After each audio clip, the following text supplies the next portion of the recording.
네, 반갑습니다. 김능구와 김은숙의 정치를 알려주마 시작하도록 하겠습니다. 오늘 주제는 이낙연 당대표입니다. 176석의 거대 여당의 이낙연 당대표에 대해서 이야기 나눠보려고 합니다. 먼저 지난 29일이죠. 드디어 8월 29일 날 그 거대 여당의 어떤 새로운 지도부가 탄생했습니다. 그 중심의 당 대표로서 엄청난 득표를 갖다가 한 것 같아요. 저는 이렇게 3파전으로 갔을 때 한 50%를 좀 넘는 선에서 되지 않을까 이렇게 예상했었는데 60.77. 지금까지 어느 당 대표보다도 예전에는 그 문재인 대통령이 당 대표 될 때 2015년도 추미애 당 대표가 될 때, 이해찬 당대표가 될 때 보다도 더 훨씬 20% 높게 한 것이 하나의 특징이라고 볼 수 있겠고요. 김부겸 후보가 21.37, 박주민 후보가 17.85 이래 받았는데 어쨌든 이 지지율에 대해서는 어떻게 봤습니까?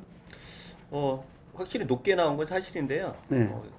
예상을 했다. 왜 그랬냐면 사실 상대방들이 그렇게 파괴력 있게 돋보이질 않았기 때문에, 게다가 대권 당권 이렇게 얘기를 하면서 대권 주자의 몸집이 충분히 반영이 됐다라고 하는 측면에서 의미가 있었던 것 같고요. 또 하나는 지금 코로나 전국에서 실질적으로 뭘 할 수 있는 상황이 없었어요. 지난번에 총선 때도 사실 코로나 전국 때문에 어떻게 보면은 더욱 기존에 있는 권력의 국민들이 그 힘을 몰아줬지 않습니까? 마찬가지로 지금 같은 경우에 특별한 이슈가 없는데 코로나가 다시 재확산된 게 상당 부분 압도적으로 당선되는 데 도움이 됐다라고 하는 거고, 역시 호남 몰표가 무섭다 이런 생각도 들었습니다. 예, 그 호남 몰표하고 친문이 어떻게 반응할까 이걸 굉장히 예의주시했는데 박주민 후보가 17.85. 지난번 전당대회 때 21, 2%를 받았잖아요. 네. 예, 박주민 후보가. 그런데 이번에는 17.85 받으면서 친문들도 어쨌든 간에 좀 쏠림 현상이 그 이낙연 그 당대표한테 있었고, 금방 이야기하신 대로 코로나 장마로 인해 가지고 온택트 전당대회. 그러다 보니까 그 대중연설에 이렇게 그 장기가 있고 TV 토론에서 뭔가 한 방을 보여주려고 했던 김부겸 후보 같은 경우는 힘 한 번 못 써보고 그거 된 꼴이 됐어요. 좀 우리가 볼 때도 좀 이상한 전당대회였어요. 이상한 전당대회. 그렇지만 어쨌든 간에 그 60%를 넘는 지지율이 그 모든 것을 갖다가 어쨌든 이 정리를 하고 당당하게 어쨌든 새로운 당대표 된 거는 분명한 것 같습니다. 그래서 오늘 그 거대 여당 176석의 어떤 새 당대표에 대해서 살펴보고자 합니다. 너무나 그 역할이 중요하기 때문에요. 그렇죠. 그래서 이낙연 대표는 1952년생으로 전남 영광군 법성리 용덕리에서 7남매 장남으로 태어나서 워낙 출중해서 강주로 유학을 가가지고 강주 북중 강주 1고를 나오고, 강주 1고 유명하잖아요. 강주에서 최고의 명문 고등학교인데 강주 1고를 나오고 서울법대 가서 동아일보 기자 생활을 오랫동안 한 다음에 2000년도에 16대 출마를 해서 전남 한평영광에서 당선이 돼서 그 위에 지금 현재 5선 국회의원이죠. 5선 국회의원인데 그동안에 또 전남도지사를 역임하고, 이 전남도지사 중에 문재인 정부 출범하면서 초대 국무총리로 발탁이 됐죠. 그래서 이 혹자는 국무총리하고 뭐 정치 인생이 끝 아니냐 이랬지만, 이 국무총리 기간에 어떤 그 안정된 국정 운영 능력과 시원한 달변으로 인해 가지고 이 문재인 대통령을 뒷받침을 아주 확실하게 한 거죠. 이게 그렇다 보니까 친문 지지층과 호남 지지층이 모이면서 계속 고공행진을 했죠. 예. 뭐 어떤 데는 40% 가까이 나오기도 하고 그랬는데, 지금은 이재명 경기도지사와 양강 구도가 있지만 누가 뭐라 해도 예를 들면은 부동의 대선 주자다 이렇게 볼 수가 있겠습니다. 그래서 우리가 이제 요 역사에 대해서 뭐 혹시 한 말씀 할 게 있습니까? 이낙연 그 최장수 총리였죠. 예. 네, 그래서 근데 제가 보기에는 그 총리하면서 굉장히 야당의 공격에 잘 받아서 이렇게 네. 받아치기도 하고 이러면서 호남 몰표뿐만 아니라 문재인 정권에서 상당히 그 문재인 지지자들로부터 굉장히 환호를 많이 받았어요. 그런 면에 있어서는 그 지지도 1위라고 하는 게 굉장히 의미가 있는데 이번에 사실 그 이재명 지사하고 약간 엎치락뒤치락 그뭐 혼자 독주하다가 이재명 지사가 쫓아오고 어떤 조사에서는 역전도 하고 이러면서 어느 정도는 손해를 본 거 아닌가라고 하는 생각이 들어가지고 과연 이 당 대표를 하는 것이 대선 가도에 유리했을 것인가 아닌가라고 하는 부분들은 나중에 한번 다시 짚어볼 필요가 있겠다 생각이 듭니다. 예, 예. 그 부분에서 두 가지만 이제 제가 나름대로 반론을 이야기하자면은 지금 이재명 지사의 양강구도 저는 이전에도 이야기했지만 그거는 먼저 이재명 지사한테 상당히 좋은 거죠. 복이지만 이게 이낙연 당대표한테도 좋은 일이다. 홀로 독주하는 것보다는 어쨌든 양강구도로 가는 것이 본인이 지금 대선은 처음 이렇게 그 나오시는 거기 때문에 여러 가지로 이렇게 그 독주하다가는 오히려 더 상처를 크게 받을 수 있다. 이런 측면에서 좋고 그리고 지금 집권 세력이 어떤 다음 이 차기 정권을 재창출하기 위해서라도 여러 구상과 구도를 펼쳐야 되는데 그런 측면에서 문재인 대통령을 위시한 집권 세력에 있어가지고도 양강구도가 상당히 많은 수와 이렇게 전략을 세울 수 있기 때문에 유리한 것이고 저는 이 부분들이 또한 이 현재 국민의힘으로 이 당명이 개정되는 어떤 그 보수 정당에도 상당히 나름대로 그 양강구도가 있기 때문에 그 보수 정당 쪽의 대선 주자들도 움틀거릴 수 있다. 예. 그리고 당 대표 부분이 가장 유리한지 불리한지 이 부분 한번 다 나중에 짚어봐야 되겠다는데 그건 뭐 이 정확한 지적인데 제가 봤을 때 그 직선제 이후에 이 보면은 이명박 대통령 같은 경우에서는 사실 어떤 면에서는 좀 정치인이 아니었죠. 네. 기업가 CEO 대통령이라고 이야기할 정도로 그러다 보니까 국회의원은 했지만 당권을 장악하고 있었던 거는 아니었습니다. 그죠? 그래서 그 이명박 대통령만 예외로 다 대통령 된 사람들이 그리고 가장 접전을 벌린 사람들까지도 전부 다 그 당권을 쥐고 있었다. 당 대표를 다들 했다는 이야기인 거죠. 이게 이거는 뭐냐면은 그 나중에도 짚어지겠지만 어쨌든 간에 자기가 대통령에 그 당선되고 이 이후에 국정 운영을 하기 위해서는 강력한 지지 세력이 있어줘야 되거든요.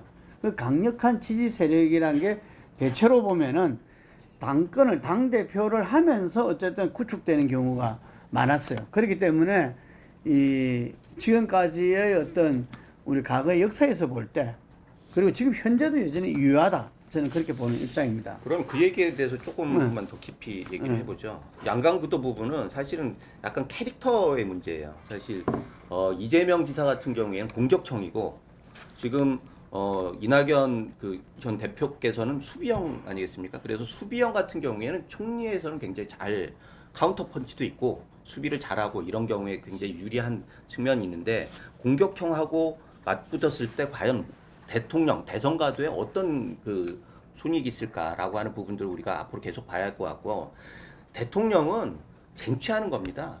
누가 주는 게 아니에요. 그런데 그런 면에 있어서는 저는 공격형이 훨씬 유리하다 이런 생각을 하고 있는 거고요.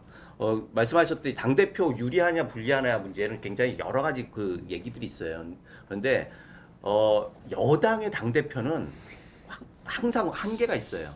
그렇기 때문에 당을 장악하는 것과 대중적 지지라고 하는 부분들에 대해서 어느 거에 더 무게를 줄 것이냐. 사실 이번에 당권 도전 과정에서 이 청와대하고 뭐 여당 내 지지층들하고 이렇게 해가지고 신경 쓰느라고 결과적으로 자기 색깔을 못 드러냈잖아요. 그런 것들이 대표 있는 와중에 계속 된다라고 하면 당심은 잡을 수 있을지 몰라도 민심을 잡기에는 굉장히 어려움이 있지 않겠느냐라고 하는 그런 우려가 있다라는 거죠. 예, 집권 여당의 당 대표 현직 대통령을 의식하지 않을 수 없죠. 예. 그래서 제가 지난번에 이야기한 것은 이낙연 당대표의 가장 큰 그 딜레마는 문재인 대통령이다. 뭐 이런 이야기를 했었는데 하여튼 그것도 한 번 더 좀 이후에 짚어보도록 하겠습니다. 자, 이와 같은 이낙연 당대표가 이 국민 앞에 섰고 이제는 그 코로나 위기 극복뿐만 아니라 본인이 그 국민의 5대 명령이다 하고 이야기를 했죠. 그래서 이런 것을 갖다가 이 핵심을 갖다가 잘 짚어내고 정리하는 것은 정말 탁월한 것 같아요. 그래서 오랜 이 동아일보 기자 생활 뭐 이런 부분들이 도움이 됐고 의정 활동에서도 그 수첩 유명하잖아요. 꼼꼼한 어떤 이 의정 활동 부분에서도 드러났고 도지사 시절도 총리 시절도 마찬가지였습니다. 그것이 이번에 당선 수락문의 5대 명령도 뭐 누가 보더라도 할 이야기를 다 했다. 그런데 이게서 이 상대적으로 딱 뚜렷하게 뭐 남는 것이 없다. 이런 이야기들이 있어요. 5가지 5대 명령을 보면은 코로나 정쟁에 승리하겠다. 국민의 삶을 지키겠다. 코로나 이후 미래를 준비하겠다. 통합 정치를 하겠다. 혁신을 가속화시키겠다. 이게 우리가 무능한 진보에 대해서 노무현 정부 때 굉장히 공격이 많았고 지금 이 정부도 부동산 문제에서 됐을 때 무능하다는 평을 많이 받았어요. 그게 지적이 있었는데 그래서 저는 마지막 부분에 있어 가지고 할 일은 하는 유능 그리고 이 문제에 이렇게 그 한 발 앞서 빠르게 대응하는 기민성 그리고 국민 마음을 헤아리면서 스스로 낮추는 겸손, 유능, 기민, 겸손 이 부분들이 지금 현재 정치 행태적 측면에서 상당히 중요한 부분 아닌가 이렇게 보여주는데 이런 5대 명령을 갖다가 국민의 5대 명령이라고 당선 수록문에서 이야기했어요. 그래서 이 역시 짚을 거는 다 짚었다 이런 생각이 듭니다. 그래서 우리가 한번 그 이낙연 지사에 대해서 좀 한 걸음 더 나아가서 봤을 때 이 사람의 강점과 약점에 대해서 한번 짚어보고 싶은데요. 네. 강점은 첫 번째가 다들 알지만 5선 국회의원에다가 전남도지사 그리고 국무총리 이걸 갖다가 트리플 크라운이라 그래요. 예, 그래서 이 사법부만 빼고 예를 들면은 입법부인 국회 그리고 행정의 어떤 지방 행정의 책임자인 도지사 그리고 중앙 행정의 장관이나 총리 하신 분들을 갖다가 이 세 가지를 한꺼번에 한 사람들을 트리플 크라운이라 그래요. 그래서 몇 분 없었죠. 몇 분 없었는데 실제로 이런 부분들은 한마디로 말해서 풍부한 경륜에 대해서는 국민들이 다 이렇게 인지하고 또 다른 주자들도 인정할 수밖에 없는 그런 부분이다 봅니다. 두 번째가 호남 친노 친문의 지지가 있다. 이런 부분들이 있어요. 본인이 열린 우리당으로 할 때 따라가지 않았죠. 그래서 민주당을 했음에도 불구하고 본인이 탄핵 소추 심판 때 반대표를 던졌어요. 탄핵에 대해서. 그래서 그런 부분들이 친노한테는 상당히 이렇게 유의미하게 지금 자리 잡고 있고 그 이후에 문재인 대통령 뒷받침을 확실하게 했죠. 이게. 그래서 그런 측면에서도 친문의 지지, 그래서 친노 친문의 지지가 셌고, 그것이 이번에 전당대회에서 저는 나타났다고 봐요. 예를 들면은 친문의 핵심인 최인호라든지, 그리고 전해철 의원이라든지, 박가훈 의원이라든지, 뭐, 이런 부분들이 전부 다 앞장서서 이렇게 도왔다고 그럽니다. 이게. 그래서, 오히려 뭐 이렇게 이낙연 의원이 완전히 친문의 중심에 가 있는 이런 부분들을 나타냈다고 하는데 하여튼 그 부분과 그 다음에 호남에서 5선 국회의원 도지사 드디어 김대중 대통령 이후에 호남 대망론을 이제 호남 민심에 지금 조 있는 거죠. 그래서 이 호남 민심이 다음 호남 대망론 다음 대통령은 호남 대통령으로 하자 할 수 있다. 이런 부분들이 또 문재인 대통령의 지지와도 연결되지고 해서 이 친문들도 예를 들면은 이낙연 당대표를 잘못 건드리다가는 호남 민심에 성난 그렇죠. 호남 민심에 그할 수 있다. 그래서 이런 부분들이 같이 호남과 친문의 지지가 서로 이렇게 연계되어 있다는 거죠. 이 부분이 이게 세 번째는 이 도덕성 논란이라든지 이런 부분들이 역대 대선 주자 중에서도 가장 적다. 그래서 그런 부분에서 그것도 하나의 이 강점이다. 이렇게 볼 수 있겠고요. 또 하나 이게 역대 대통령 후보한테 별로 없었는데 이 동아일보의 기자 출신의 언론인 출신이다. 이 점도 상당히 유리하게 작용할 수 있다는 겁니다. 예, 이게 약점에서 제가 또 이야기할 수 있는데 최초의 언론인 출신 대통령, 언론인한테는 뭔가 이렇게 가슴에 뭔가 탁 와닿는 이런 부분이죠. 이 기존의 대통령들은 진보 쪽에서는 조선중앙동화 등 보수 언론에서 상당히 공격을 많이 받았고, 보수 쪽에서는 또 한겨레, 경향, 오마이뉴스로 이렇게 통칭되는 진보 언론에 또 공격을 많이 받았고, 또 이 진보 쪽이라도 진보 언론의 절대적 지지를 받지는 못했어요. 그런데 이게 현재 언론은 출신이라는 부분들이 언론 환경을 매우 유리하게 가져간다는 점이 네 번째 강점이라 볼 수 있고요. 다섯 번째가 아까 말한 대로 현재 민주당 당대표를 하면서 민주당이 지금 역대 이만큼 거대 여당이 된 적이 없었죠. 그래서 강력한 당세를 갖다가 지금 갖고 있다 하는 요 정도가 강점이지 않겠나 이렇게 싶고요. 이 약점도 같이 이야기 나눠져야 되기 때문에 네. 약점도 한 짚어보자면 첫 번째가 얇은 콘크리트 지지층이다. 이게 지지층의 강도가 약하다는 이야기인 거죠. 이게 그래서 이전에 박근혜 대통령 우리 상김은 위시하고 YS DJ YS 그다음에 김종필 같은 상김과 그 이후에 이해창 박근혜 문재인 등등의 이분들은 어쨌든 콘크리트 지지층이라 이야기할 수 있는 부분을 갖고 있습니다. 그쪽에서 얇은 거 아니냐. 아까 호남 친문 그래서 그 중에서 제가 볼 때는 호남은 지금 현재 점점 콘크리트 되고 있다 보여지는데 친문의 지지층은 이번엔 절대적 지지를 했지만 여전히 아직까지는 최종 결정은 미루고 있는 거 아니냐 이렇게 봐지고요. 두 번째가 본인의 칼라 이런 부분들이 이제 이재명 지사랑 지금 양강 구도인 이재명 지사랑 대비되는 부분인데 본인은 작년에 그런 이야기를 했습니다. 실용적 진보주의다 이런 이야기를 했어요. 예, 그리고 이 약점이 오히려 강점으로 돼서 중도층이나 보수층까지 지지층을 확장할 수 있는 이런 강점이 될 수도 있는 부분인데 일단 지금 당내에서는 이런 부분들이 여러 가지 문제를 야기할 수도 있다. 그래서 조금 전에 마지막에 우리가 재난지원금 논쟁에 대해서는 한번 짚어봐야 될 건데 그 문제가 벌써 지금 부각된 것 같아요.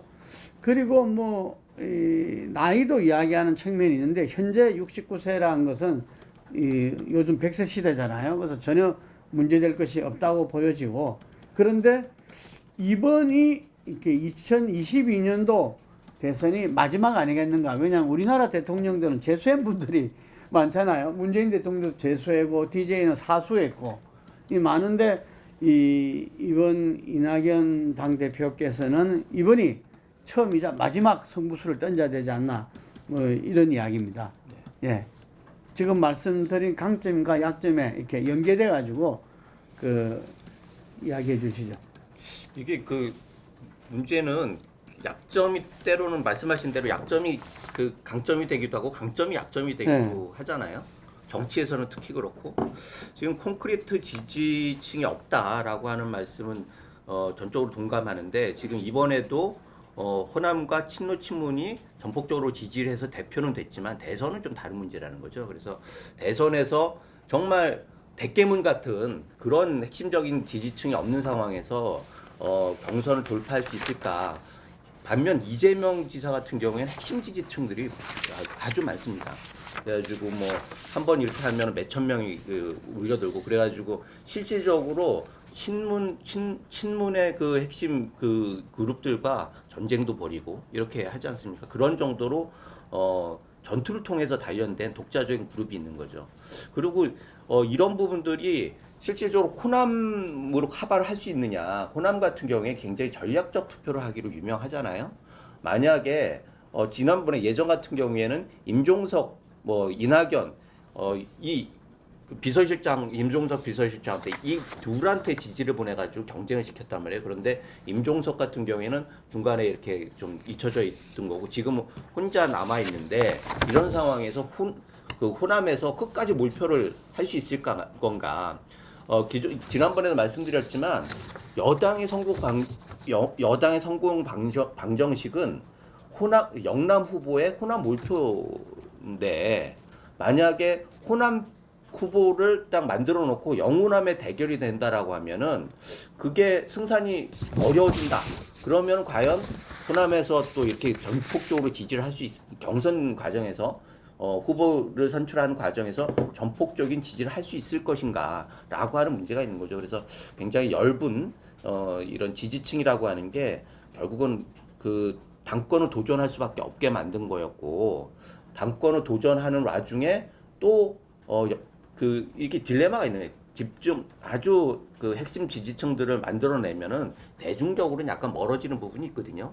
그래서 이런 부분들을 어떻게 잘 해서 7개월 후에 대선 주자로서 고만뒀을 때 얼마나 7개월 동안에 확고한 그런 집토끼와 산토끼를 다 장악하는 그런 묘수를 펼칠 수 있을 것인가라고 하는 부분들이 지켜봐야 할 부분인 것 같습니다. 그 이낙연 지사 같은 경우는 제가 이렇게 아까 그 히스토리를 이야기하면서 상당히 그 호남의 이 어려운 과정에서 역경을 딛고 이렇게 그 올라왔다 이런 이야기를 했는데 정치 인생에서 어떤 역경을 이 온몸으로 이렇게 부딪히면서 국민들한테 강력한 인상을 준 적은 별로 없었어요. 이게.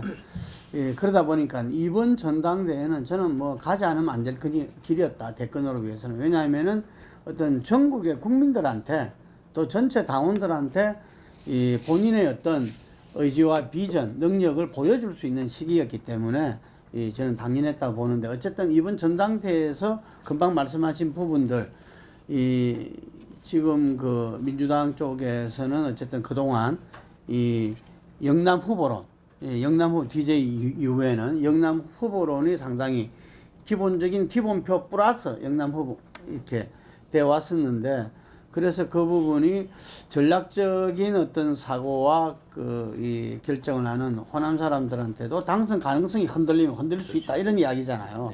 그런데 이번 전당대회 과정에서 보면 PK에서 부산 경남 지역에서 상당히 지지율이 높았고 그리고 그 이낙연 당대표의 그 지지 세력들이 이렇게 그 적극적인 조직 활동은 안 한 걸로 이렇게 들리는데 아주 이 자발적인 지지층들이 상당히 이렇게 나타나고 결집을 했다. 그래서 저는 이제 그 부분에서는 거꾸로 당선 가능성이 있다면은 영남의 민주당 지지층까지도 그걸 할 수 있다. 이런 부분들이 있기 때문에 지지층 문제에서는 오히려 본인이 어떻게 해나가느냐가 중요할 것 같아요. 네. 예, 그래서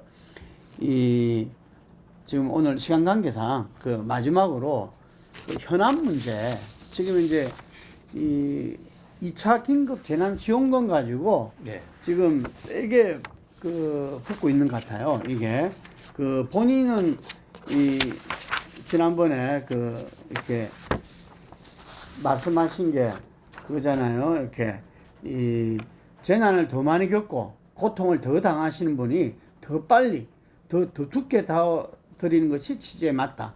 그래서 맞춤형 선별 직업의 입장이었어요. 그래서 이번 주에 당정청 회의를 통해서 홍남기 경제부총리는 본래 그런 입장이었고 그래서 당정청 회의를 통해서 그렇게 방침이 정해질 것이라는 이야기들 예상들이 있습니다. 그런데 이 부분에서 당내 의원들도 몇 분이 이상민 의원, 김남국 의원 이런 몇 분의 의원들이 아니다 이렇게 나오고 있고 이재명 지사는 상당히 강력하게 그 문제에 대해서 문제 제기를 하고 있죠. 네. 이게 국민 여론은 보면은 뭐 이렇게 상당히 이 전 국민에게 지급하는 부분들이 어떤 조사에서는 상당히 높게 나오기도 하고 어떤 데는 한 10% 정도 높게 나오기도 하고 하는데 어쨌든 전체 2차 재난지원금은 뭐 7, 80%가 찬성하지만 어쨌든 전 국민한테 주느냐 이렇게 더 어려운 분들한테 이렇게 더 두텁게 주느냐 맞추면서 이거 가지고 지금 이제 간단히 끝날 것 같지는 않아요. 네. 사실 그래가지고 지난번에 현 지도부에서 그러니까 전 지도부에서 결정을 해주기를 은근히 바랬을지도 모르겠어요. 사실 이게 굉장히 그 민감한 문제고 그 만약에 홍남기 부총리가 그걸 계속 고집했다라고 한다라고 하면은 총리를 지냈던 이낙연 대표가 그런 기조를 지금 여당의 기조를 받아들이는 거는 약간 어떻게 보면 말을 바꾸는 것뿐만 아니라 지금 홍남기 부총리는 그 문재인 대통령이 임명을 한 사람입니다. 본인도 문재인 대통령한테 임명을 받았던, 그리고 그게 내각이에요. 그런데 내각의 최고의 그 임명권자인 대통령의 뜻이 내각에 있느냐 아니면 당에 있느냐라고 하는 부분들이 딜레마가 있는 거죠. 그래서 이런 부분들에 대해서는 당권과 대권이라고 하는 부분들까지도 나갈 수 있어서 사실 이거를 어떻게 현명하게 잘 헤쳐나갈 것인가가 첫 번째 과제인 것 같고, 거기에서 양쪽이 다 긍정할 수 있는 해법을 낸다라고 하면은 뭐 부동의 대선 주자가 될 테고, 그렇지 않다고 하면 계속 질곡에 계속 하지 않겠느냐라고 하는 생각이 드는 거죠. 예, 그래서 이 문제는 지난 1차 재난지원금 할 때도 홍남기 부총리 그는 이 기재부의 그 국가 재정을 책임지고 있는 부분에서는 뭐 상당히 강력하게 맞섰고, 그렇지만 선거를 앞둔 당의 어떤 주장을 갖다 무시할 수 없었기 때문에 결국 그렇게 정리돼서 뭐 나중에 기부금 이런 이야기도 있었지만 실제로는 뭐 97% 이상이 그 재난지원금을 수령해 갔다 뭐 이런 부분도 있었는데, 하여간에 지금 이 문제가 제가 볼 때는 간단치 않을 것 같아요. 지금 예를 들면은 선별복지와 보편적 복지, 이게 이 문제가 복지 플러스 경제활동, 지난번에 우리가 이야기한 대로 그 부분에서 그 코로나 위기 극복에서도 과연 어떤 부분들이 지금 우선적이고 필요하고 한 부분인가, 이 부분은 상당히 그 여러 논란을 낳을 수 있고, 이 부분이 어떤 결정이 나더라도 그 부분을 당을 갖다가 이 하나로 결집시켜 내면서 또 야당하고도 할 수 있는 이런 리더십의 어떤 시험대에 올랐다. 전 그래 봅니다. 그래서 이 문제를 갖다 어떻게 하는지가 전부 다 주목하지 않을 수 없을 거요. 그리고 부동산 문제, 행정수도 이전 문제, 여러 이 정책들이 나와 있습니다. 본인이 이야기한 대로 7개월짜리 당대표라도 바로 이 가장 막중한 시기, 이 코로나 위기 극복, 생존의 문제, 그리고 21대 국회 첫 정기국회를 어떻게 하느냐의 부분에서 구원투수론을 말씀하셨는데, 바로 요 한 4개월간이 지금 당이나 정부에서도 중요하겠지만 본인한테도 정말 그 당대표를 한 것이 대권 도전에서 하나의 이 기반이 돼서 그것이 날개를 다느냐, 아니면 이 과정 속에서 정말 시험받는 정치인으로서의 리더십 처음 시험받는 거거든요.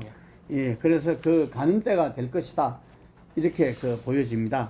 우리가 이 지난번에 이재명 지사 그리고 새로운 당대표에 된 이낙연 대표에 대해서 살펴봤는데, 앞으로도 계속 이 우리 대권 주자들에 대해서는 많은 분들이 관심을 가질 거기 때문에 거기에 대해서는 계속 우리가 심층 이 취재와 조사를 해서 여러분들께 알려드리도록 하겠습니다. 오늘 여기까지 하겠습니다. 감사합니다.